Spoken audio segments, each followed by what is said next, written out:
Now mention the word Verger, and you might think of the nice but dim Alice Tinker in The Vicar of Dibley, or self-righteous Edna in Emmerdale.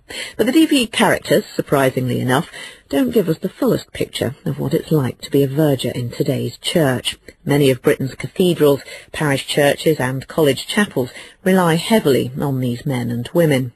Next month, the Guild of Vergers marks its 75th anniversary, a timely moment, we thought, to unveil a few secrets of a hidden world. Mike Ford reports.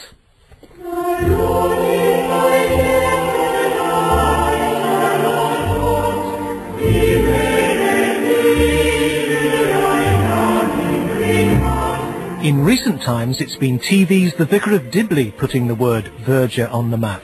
And finally, delighted to meet you. This is Miss Tinker. She was the verger under the Reverend Pottle. Oh, splendid. Do you want to go on with the job?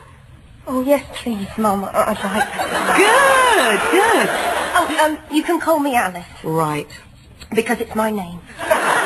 But although they mightn't do the profession many favours, the comedy caricatures, it seems, go down well with real-life vergers. I do like to watch Dad's Army, and love to watch the verger there, and it's so amusing. And also Alice in The Vicar of Dibley, and that's very amusing as well. For the past 20 years, Norman Betts has been church verger here in the picturesque village of Stoke Gabriel on the River Dart in South Devon. He lives in the verger's cottage and continues a long family tradition going back centuries.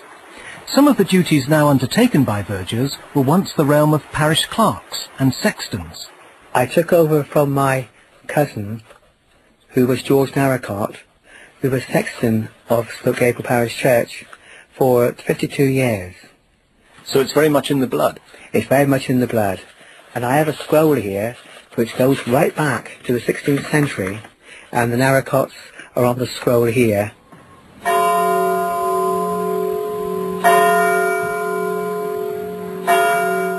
One of my jobs is to wind the clock, and the clock is wound once a week.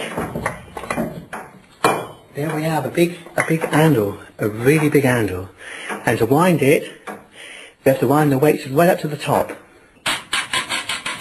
These days, vergers certainly have multitasking on their job descriptions.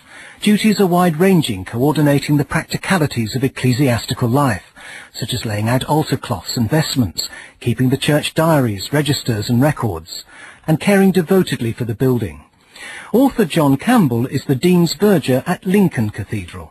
We can go back to the Old Testament where we hear of the doorkeeper, that is the Osterius, and people who had a responsibility for a custodial action within the early church. The vergers take as one of their psalms is Psalm 84, where it says, "I would rather be a doorkeeper in the kingdom of my God than to dwell in the tents of unrighteousness." And indeed, if we move through into the Acts of the Apostles, we hear of the disciples who chose men and set them aside to look after the practical needs of the church, therefore releasing the disciples to carry on with the spiritual needs and preaching the word of God.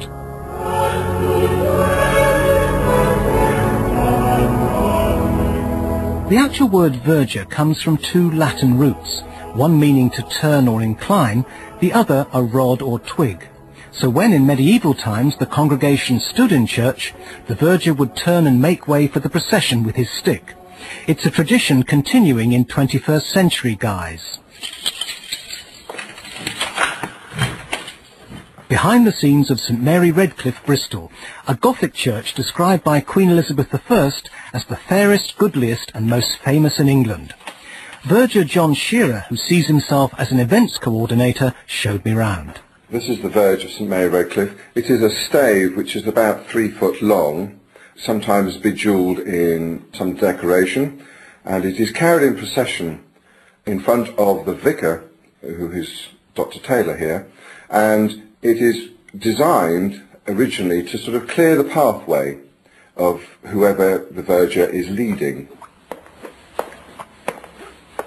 When I was in my late teens and deciding on what to do with my life, I had come across a number of people who were vergers in cathedrals, and I thought that this was a very interesting job. And when I mentioned it to a priest in Bournemouth, where I used to live, they said, "You don't want to be the verger, you want to be the guy that hires and fires the verger." Vergers also have to be prepared for the unexpected. I had to do with a lady who was quite upset, and talking to her over a while, it was apparent that she said she had come to Lincoln Cathedral specifically to commit suicide. And after a while, when I asked her how she was going to do it, she went into her shopping bag and pulled out a revolver and pointed at my face and said, "With this." And you've got to think on your feet and deal with that sort of situation. John Campbell of Lincoln Cathedral. But for the hard-working Vergers up and down the land, there are also more uplifting experiences for which silence is sometimes the only response. I observed a man who was weeping right at the west door of the cathedral, and I approached him and asked him if he was okay and what his problem was. And he simply turned to me and said, "I haven't got a problem. I'm not a Christian. I've come in here for the first time, and now I know God exists."